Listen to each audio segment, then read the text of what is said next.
Alejandro Astesiano fue condenado ayer a 4 años y medio de prisión al final de un juicio abreviado en el que llegó a un acuerdo con Fiscalía. El ex jefe de la custodia presidencial también deberá afrontar una multa de 100 unidades reajustables, unos 150.000 pesos, e inhabilitación especial para ocupar cargos públicos por 4 años. El juez Alejandro Astellante convalidó el acuerdo en el que la fiscal Gabriela Fossati responsabiliza penalmente a Astesiano como autor de un delito de asociación para delinquir en reiteración real con un delito continuado de tráfico de influencias, un delito continuado de conjunción de interés personal y el público y un delito continuado de revelación de secretos. El fallo abarca, por un lado, el rol de Astesiano en la organización que gestionaba pasaportes irregulares para ciudadanos rusos, que fue el motivo de su arresto.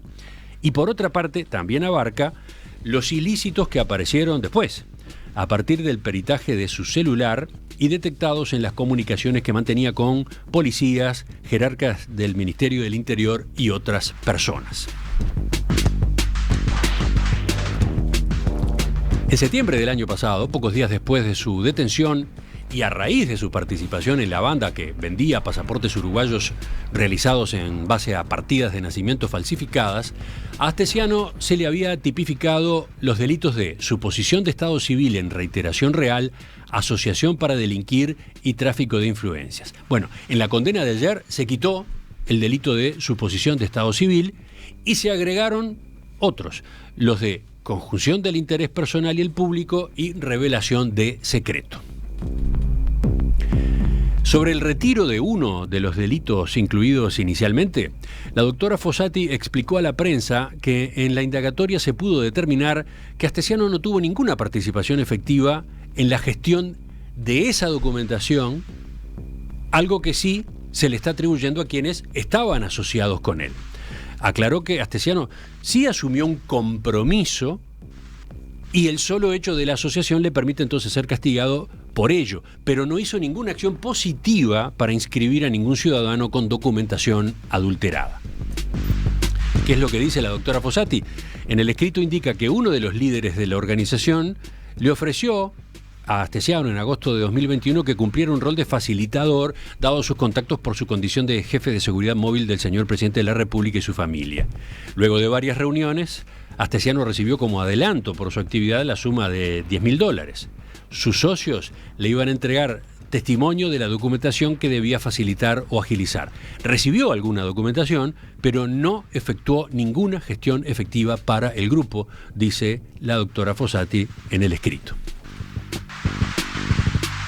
Ese era, digamos, el tema original, el tema por el cual en principio se habló de Astesiano.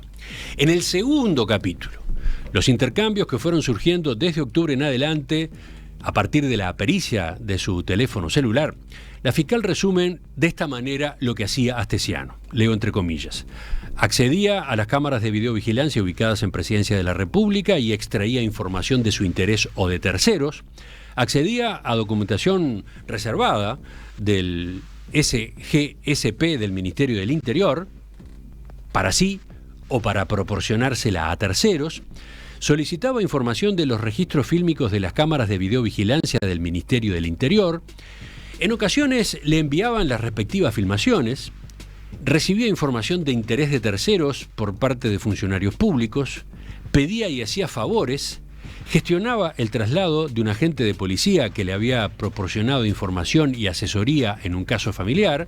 Solicitaba la intermediación de autoridades para la intervención de otro caso familiar. Recibía en su despacho de trabajo personas que le realizaban planteos de toda índole, por ejemplo, agilitar trámites, traslados, trabajo, etcétera, ajenos a su rol, asuntos que no siempre solucionaba. Ahora, la magistrada aclaró en la conferencia de prensa que no todos los hechos que causaron polémica en torno a Astesiano configuraban delito. Fossati explicó que se tuvieron en cuenta todos los chats de Astesiano y consideró que el condenado fue objeto de una investigación paralela por los medios de comunicación. Se utilizó toda la evidencia. Lo que pasa es que la teoría del caso de la Fiscalía la hace la Fiscalía, no la hacen ustedes a través de sus preguntas y a través de sus inquietudes. Por lo tanto, todos los hechos fueron valorados. Los que a ustedes les parecen importantes y destacan a través de los medios de comunicación no están involucrados con la teoría del caso. Estamos en un sistema de derecho en el cual quien es titular de la acción, en este caso ni siquiera en la mayoría de los hechos hay denunciante, por lo tanto ni siquiera hay otro damnificado que no sea la Fiscalía. La fiscal también se refirió al cambio de actitud que tuvo Astesiano desde que fue imputado en el mes de septiembre. En un primer momento, dijo, se ubicó en una postura negadora, pero luego evolucionó. A veces proyectaba su responsabilidad en terceros y luego terminó aceptando su responsabilidad, queriendo pagar su pena y queriendo cumplir con la sociedad a los efectos de poder reiniciar su vida. Ayer, una nota que no pasó desapercibida. Una vez que se conoció la condena, el ex custodio presidencial dio a conocer una carta escrita a mano en la que destacó que se le había exonerado de varios ilícitos por los cuales se lo había acusado y concluyó: a todos los que me creyeron, gracias, gracias, gracias. Ese texto, escrito en mayúsculas, dice: no pasaportes rusos, no partidas o actas truchas, no documentación en mi oficina en blanco, no mafia del piso cuarto, no pescado con droga, no espionaje, no escuchas, no seguimientos, no drones, no borrada de anotaciones judiciales.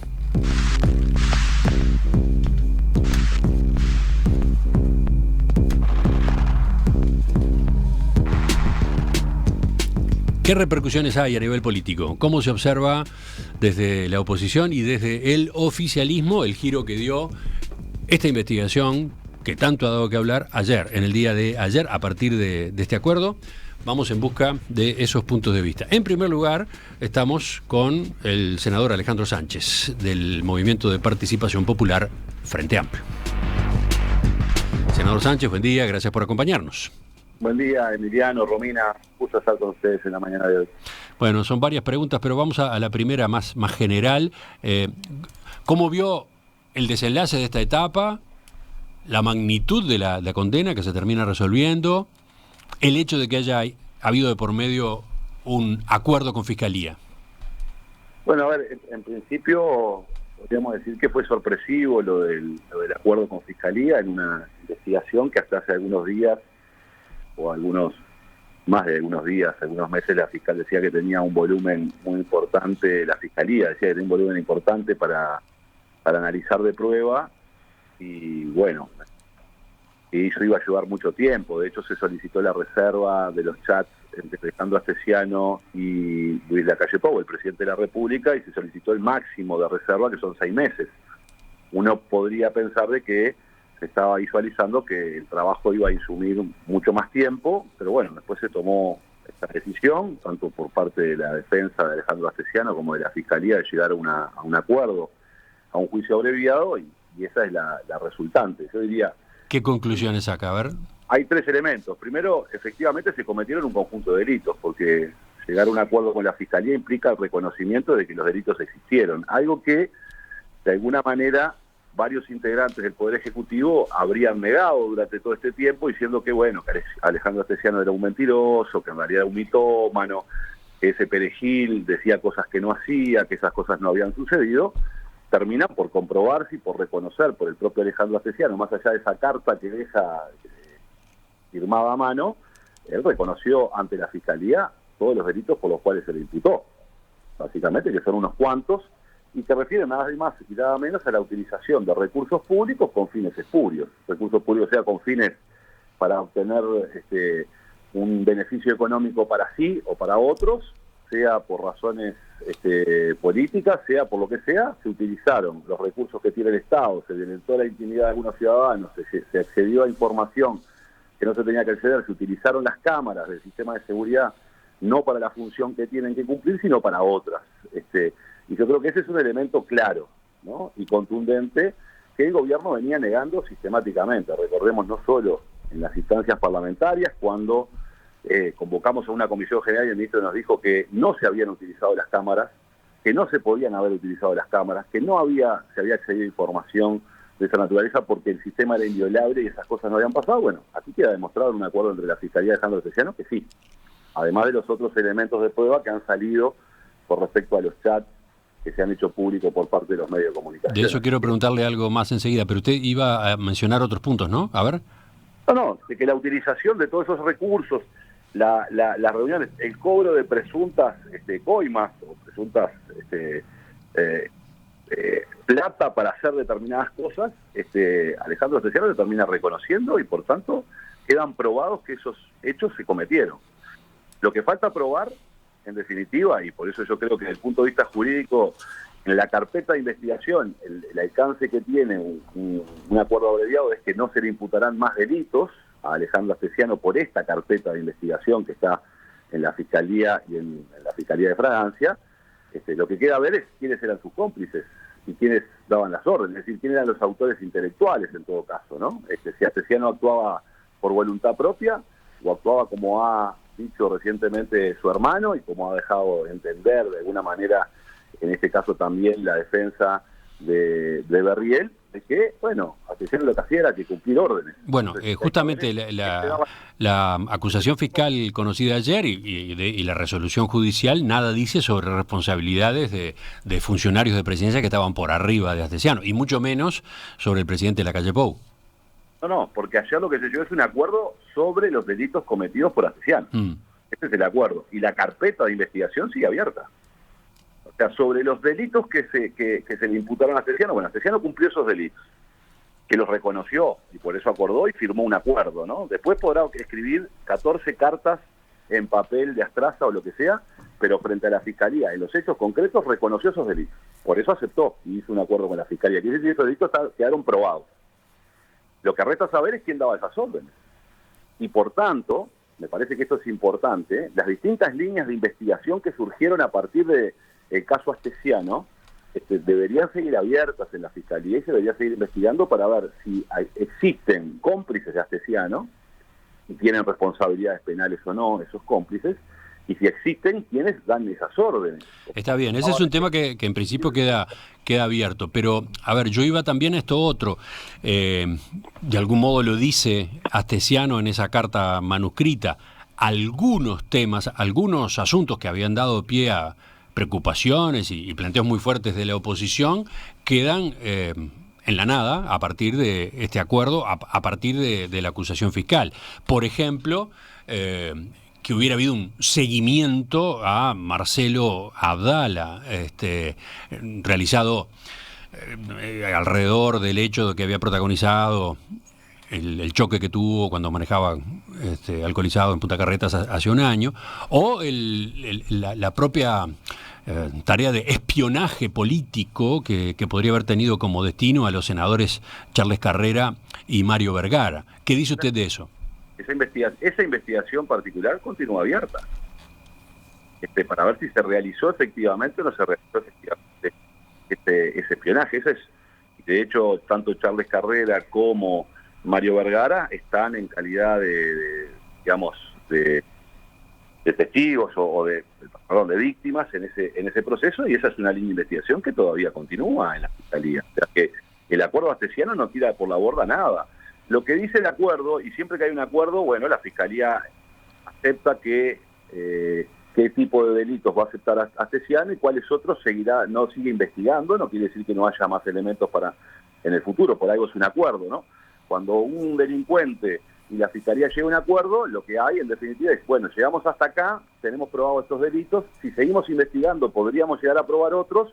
El delincuente termina accediendo a un acuerdo abreviado diciendo, bueno, yo acepto estos, y eso genera de alguna manera una economía procesal, porque los otros delitos que podría tener imputados, hasta el momento no se ha reunido la prueba suficiente, y entonces se llega a ese acuerdo, ¿verdad? Para eso son los acuerdos abreviados, ¿no? Si no, no existirían, seguiría el juicio hasta el final, hasta ver si efectivamente se prueba todo. Cuando se hace un acuerdo entre partes, se dice, bueno, yo reconozco estos, y usted no sigue persiguiendo los otros que quizás tiene menos pruebas. Esto es pruebas más contundentes. De eso se trata un acuerdo abreviado. Así que yo no diría, primero, no tiene ningún valor la carta de Astesiano firmada en papel. Yo no digo que tenga valor, estoy hablando de los puntos que él resalta, ¿no? Sí, pero eso no tiene ningún valor de alguien que fue y aceptó. dijo que no había hecho nada y luego aceptó en la fiscalía todos los delitos que se le... Claro, pero ahí en esa lista que él realiza, incluye, por ejemplo, como lo que quedó afuera, no pescado con droga. Mire que se discutió y que se especuló a propósito de ese envío de pescado, ¿no? Sí, hay otros elementos en ese envío de pescado, habría que ver si se hicieron los estudios por parte de la DINARA o no, si se hicieron los trámites de importación de ese pescado o no. Miren que yo tengo mucha otra información que probablemente cuando comencemos a trabajar en el Parlamento citaremos a las autoridades de la DINARA, porque el ingreso de ese pescado fue irregular. Eso no quiere decir que sea un delito penal. Lo que sí es que no se cumplieron con las normas bromatológicas para que ingresara ese pescado y ese alimento que luego se le repartió a la gente sin haber hecho un solo estudio acerca de qué componente podría tener ese pescado. No, está bien, pero en su momento se llegaron a sacar conclusiones gravísimas a propósito de lo que implicaba esa donación, ese regalo de un gobernante del exterior. Lo que llamó la atención en ese momento fue que no se hubiera publicitado el ingreso de ese pescado, que se hubiera retirado solo una caja y que se hubiera quedado ahí olvidado por 6 meses. Eso llamó la atención me parece, pública en general. Pero aquí lo cierto es que se utilizaron los recursos del Estado para fines que no eran tales.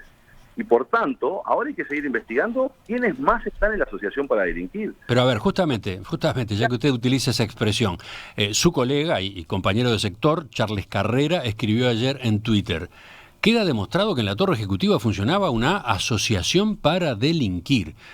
Es fuerte eso, ¿no? ¿Usted coincide con él? Yo lo que creo es que la torre, el jefe de la Guardia de la Seguridad Presidencial, quien el gobierno dijo que no era jefe de la Guardia, operaba desde el 4º piso, se reunía en el 4º piso con un conjunto de personas para cometer delitos o posibles delitos, aunque no se hayan cometido, las reuniones existieron, la intención estuvo. No tendrá, desde el punto de vista jurídico penal, que yo me reúna con un conjunto de delincuentes para llevar adelante acciones delictuales. Si no las llevo adelante, eso no es perseguido penalmente en el Uruguay. Está bien, pero la reunión existió. Esas reuniones existieron con quienes integraban la organización esa que gestionaba y vendía pasaportes para ciudadanos rusos. Entonces, Emiliano, la prueba la que tiene la Fiscalía es todo lo que está en un celular, todo lo que se conversó mano a mano, en persona, y muchas veces cuando las personas pretenden llevar adelante delito no siempre dejan registros en sus celulares de las cosas que hacen. Por tanto, lo que sabemos y lo que tiene elemento hoy la Fiscalía es sobre los chats que funcionaron. Ahora, sobre todas las otras conversaciones y todas las cosas que se hicieron por afuera de los teléfonos, y bueno, no lo sabemos. No, está bien, pero fíjese la afirmación que yo estoy leyendo entre comillas. Queda demostrado que en la torre ejecutiva funcionaba una asociación para delinquir. Es un planteo muy general que da pie a todo tipo de interpretaciones. Puesto, porque Astesiano trabajaba solo. Esa es la pregunta que nosotros nos queremos hacer y una investigación que todavía sigue abierta.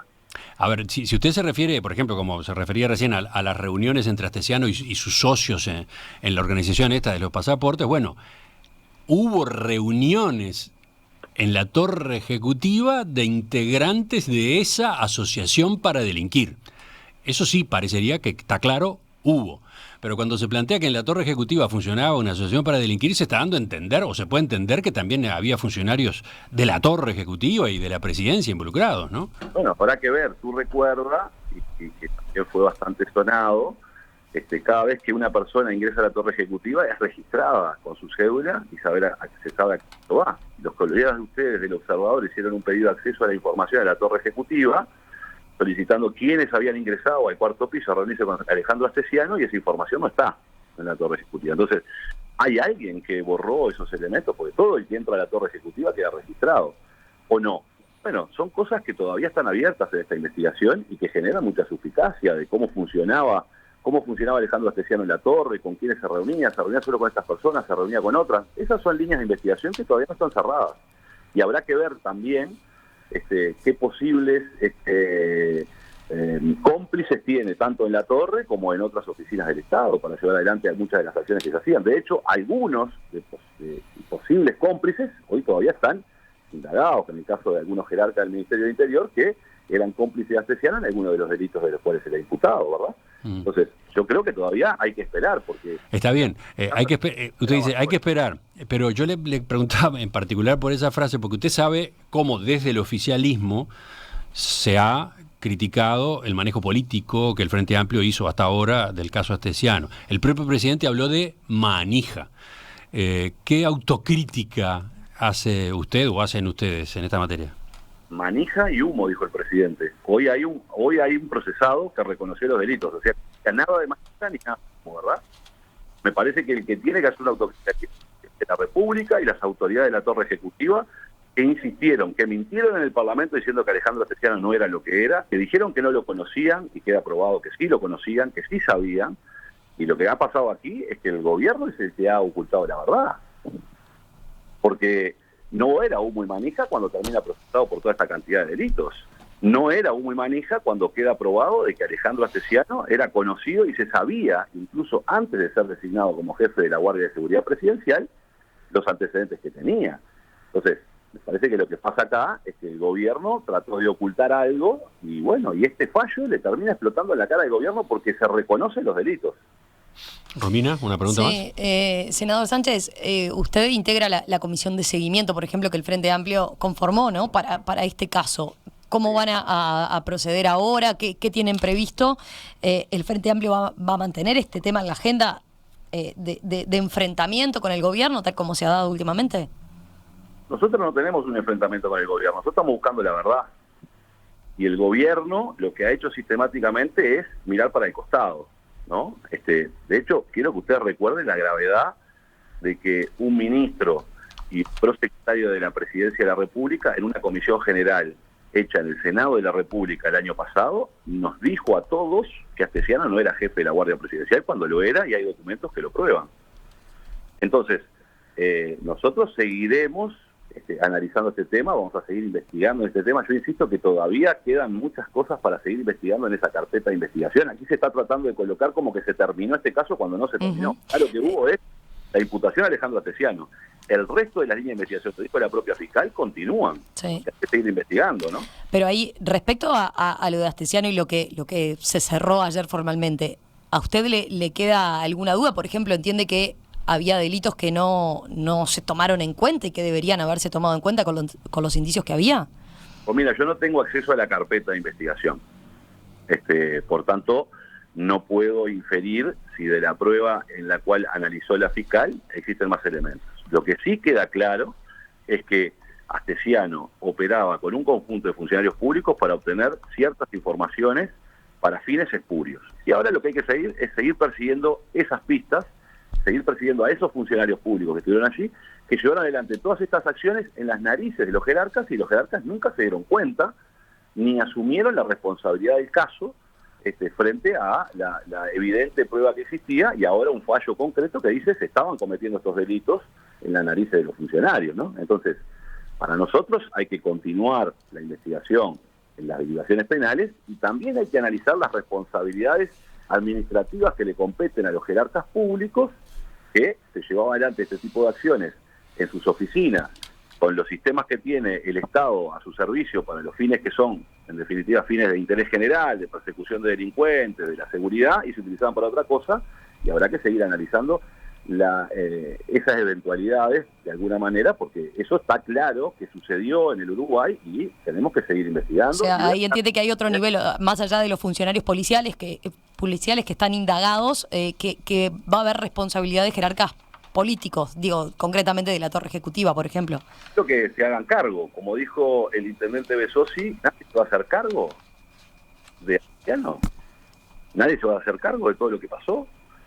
Lo dice Besosi, que es del Partido Nacional, y yo comparto esa visión, porque una cosa son los delitos penales, otra cosa son las responsabilidades políticas, y yo quiero insistir con ese elemento de que el gobierno... Pero ahí está apuntando, ahí está, a lo político, dice.